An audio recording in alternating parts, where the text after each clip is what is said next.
there is no war being waged against humanity. Now, how can I say this? How can I say this? It's almost universally accepted that the current times we're living in is overshadowed by deception, which is being used as a tool to enslave us, mentally, spiritually, physically. But I'm telling you that the greatest deception is in this idea that we must buy into a worldview in which humanity is the prey of some ruling class, hidden agenda, or demonic force. Most beings would agree that there is a they. They want us sick. They want us confused and stupid. They do this to humanity. They do that. But such statements are ultimately coming from an unawareness of self. Let me explain. First and foremost, nothing in this reality is as it truly appears. The gifts of the world are one and the same with the sufferings of the world, because what brings about pain brings about change. Duality is the state we find ourselves in when we maintain a division between the inner and outer. It is the same division between good and evil, heaven and hell, God and the devil. These illusory duels are mental projections and keep us swinging like a pendulum back and forth between opposites. The inner space within and the outer experiences that are perceived are tied together in an infinite loop and always have been.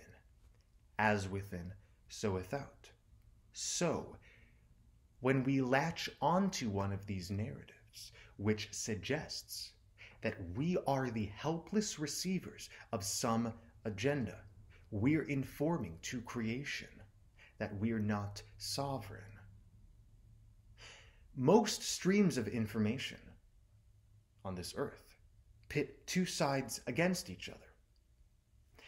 Republican versus Democrat is ultimately the same configuration as us versus them, as the elite versus humanity. As long as you're convinced that you're in an involuntary, ongoing war, whether it be spiritual or not, you'll remain in a state of unawareness. Now, many would respond to what I just said with, yes, that sounds lovely, but what about the proof that X, Y, and Z are taking place? Isn't this perspective idealistic? And I get it, but you must realize there always seems to be an invisible enemy. Whether it's an invisible virus, a hidden terrorist organization, an impending future projection involving enslavement, there is always a ghost to pinpoint blame on. There always seems to be an upcoming threat that requires our immediate attention and reaction. Anything to take us away from right here, right now, from a centered state. Reality as we've known it has been a smokescreen of illusions and dead ends. But why would these illusions even exist? It's because when we don't know ourselves to be the cause of our effects, then we fall into the illusion that we are preyed upon by other forces. And if the goal is truth, wisdom, wholeness, and bliss, then why would cultivating that be dependent on eradicating a force which is not of truth, wisdom, wholeness, and bliss? So the war within is interpreted as the war without, and all of our suffering is the result of mentally projecting scenarios in the past or future, leaving us distant from where we always are. And you are always right here, right now. You can't be anywhere else but right here, right now. Earth has been going through a transition. And during this crucial transitory time in consciousness evolution, we are all being presented with a crossroads to continue our self-imposed illusions and delusions that sustain suffering, or to use these illusions to reinvigorate the heart, which is the most genius technology in existence. The heart is the connection between spirit and matter, the bridge between the infinite and the finite, between the conscious and the unconscious. This is the Holy Grail. Knowing that the heart is so regenerative, and knowing it is the source of all, we can verify that its activation supersedes any deception that seems to be coming from the outside. Now, if you're not existing in self-deception, you can't be deceived. In the same way, you can't be tempted by something that doesn't tempt you. And this is how we can know. When we know ourselves to be resilient naturally. You and I are the universe experiencing itself. How cliche, right? But it's in the word. The word universe broken apart is U-N-I-verse. We are all a part of one verse, one absolute reality. And this is why we say we live in a universe. One verse, one motion is all creation would need to create the cosmic show we experience each moment. So all stems from the one. Thus all is one and connected. Consciousness expresses itself in different states and forms of this same one phenomenon. And these states and forms are continuously influencing and morphing into each other, materializing the reality in front of us. And the web of the one that enmeshes the universe is what some religions have labeled God, the Holy Spirit. You know, what the Eastern traditions call chi or prana, life force. All of the universe's components belong to one unified dance, and this interconnectedness is the reason why endless meaning and patterns can be extracted from existence. So because all is one, we can accurately decipher who we are in relation to everything else. We are both the generators of the workings of creation, and we are the receivers of its majesty.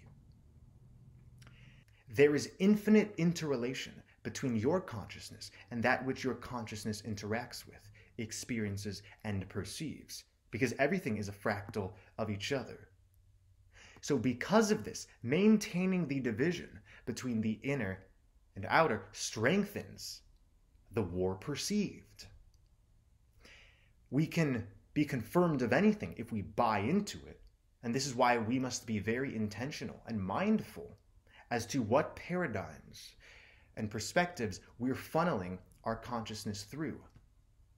We're funneling our attention through. We pay attention, and that is our currency. You are currently seeing the effect of the attention you have paid. A fallen world awakens the living. Without noticing the ailments of the world, we wouldn't be able to notice the ailments of ourselves. And you know this to be true because here you are, having experienced much inner alchemy, initiated through a realization that this world is not as it seems. And maybe if it is not as it seems, maybe I am not what I thought I was, who I thought I was. All of the dramas and traumas that we've gone through collectively and individually have instilled us with divine insights. And this cosmic dance, this ascension which has been unfolding, has been letting you know over and over again that there will never be a resolution if you simply wish to rearrange the outer. And we know this to be true. Without an elevation of consciousness, Without a recalibration and a shift into what is whole and complete first within, we cannot expect an outer reconfiguration. And yet there are many beings who think as long as humanity realizes they've been lied to, as long as people recognize there's some outer force out to get them, that we'll be on a fast track towards resolution. But you could take away all the governments, all the money, all the poison in the world, but without a shift of consciousness, humanity would simply create another system hell-bent on illusion and unknowingness. So if there's no enemy, then why does it sometimes feel like there's an enemy? That's the biggest question in this. It's because we've been existing in an overlay, and I have many videos on this topic. This overlay is what the Buddhists call Maya, the veil of reality. Science calls Maya the visible light spectrum. We've been existing in the visible light spectrum, the rainbow, which constitutes 0.0035% of the entire electromagnetic spectrum. So by definition, we perceive much less than 1/100th of the energy circulating us. We don't see shit. Our microcosmic realities display to us the result of our energetic causes. What I'm trying to say is, if you could pull back the curtain of Maya, you would see exactly how your inner space is literally manifesting, cultivating scenes, interactions, orchestrating even nature and manifestations in front of you. Knowing all is one and all is connected, that isn't even that crazy of an idea. When we connect with the heart, we realize, even if there were an objective force here to harm, the energetic substrate of everything determines if what's built on that shall fall apart on itself or expand. A parasite ultimately destroys itself because parasitism does not stem from an infinite source.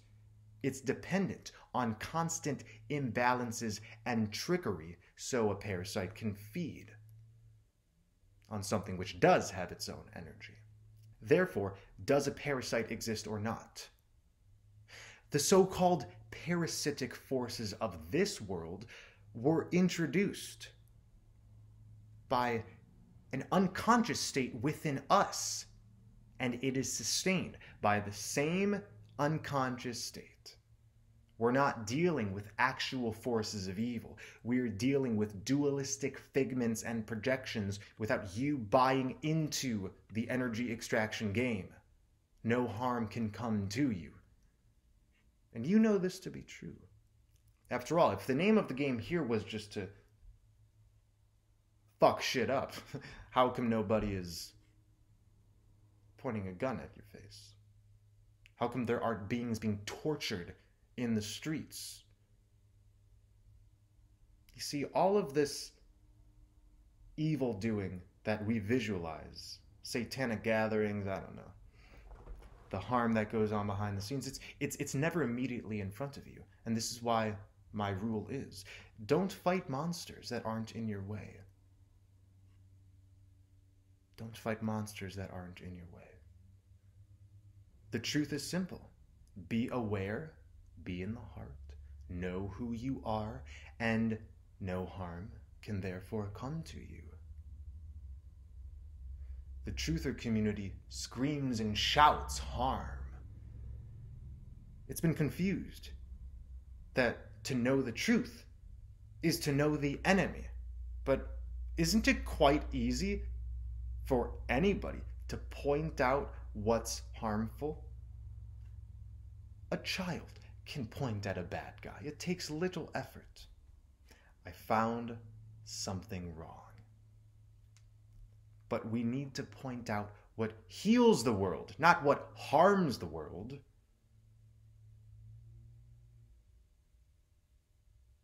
Everybody's so hell-bent on explaining how this is harmful, that's harmful. Listen, it's like we could play that game forever, eternally. When we realize that our focus propels